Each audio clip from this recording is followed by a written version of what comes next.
It's been a while since I filmed one of these, so I'm going to make up for it by bringing you 3 short reviews back to back.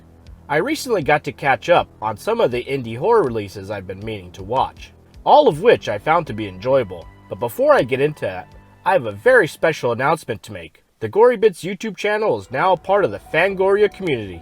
Fangoria has been dedicated to bringing you the latest in frights since 1979. Now when you shop at their online store, you can get 20% off your entire order. Just click the link in the video description below or enter the promo code GORYBITS at checkout. Buy a shirt, subscribe to the magazine, treat yourself to some amazing horror merchandise. Now, let's talk movies. The first movie I want to talk about is called Lexi, An American Vanishing.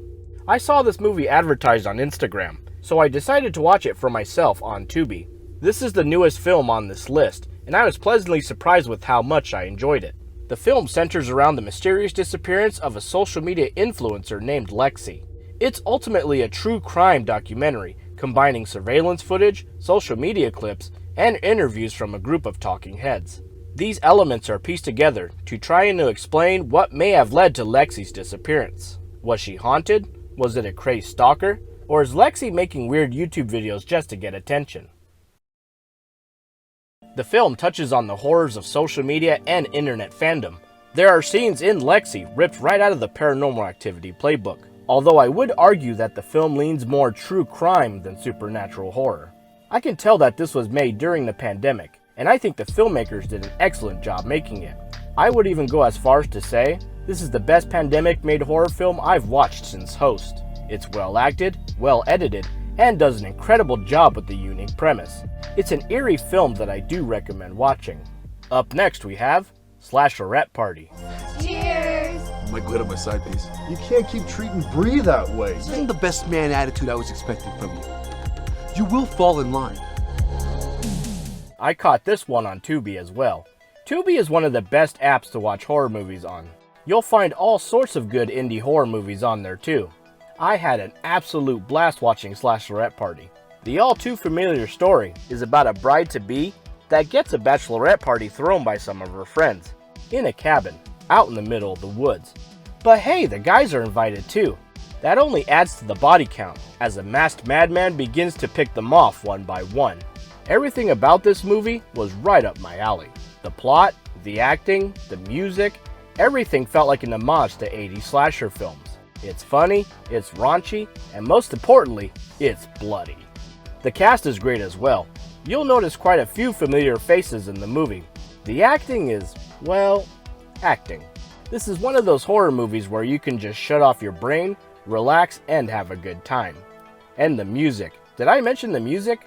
The synthwave soundtrack is absolutely incredible.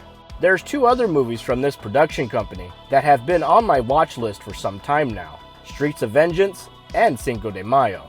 If you're a fan of 80s slashers like Slaughter High and Sleepaway Camp, then Slashlorette Party should be right up your alley as well.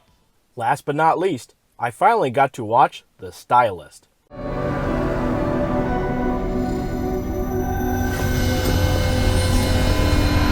I always find it fascinating when horror movies are named after occupations. The machinist, the dentist, the wedding planner.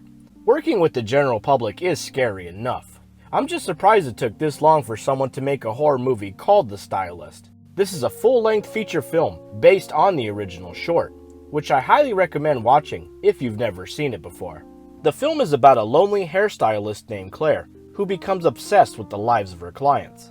Claire wants what she doesn't have, and her unhealthy obsession evolves into a murderous search for love.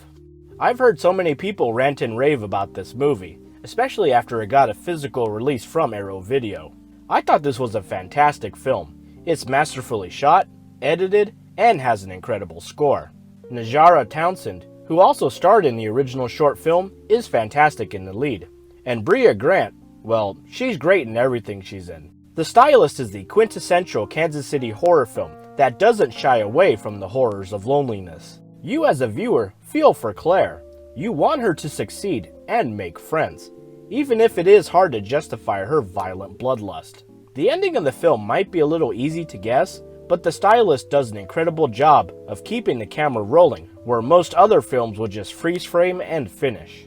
Here you get to see the consequences of someone's actions, and I think that made for a much stronger ending. If you haven't seen The Stylist yet, I highly recommend that you do so. I would recommend subscribing to Shudder, but they haven't sponsored me yet, so you'll have to pay full price for that one. Honestly, you're better off just buying the Blu-ray. You need to have this one in your collection.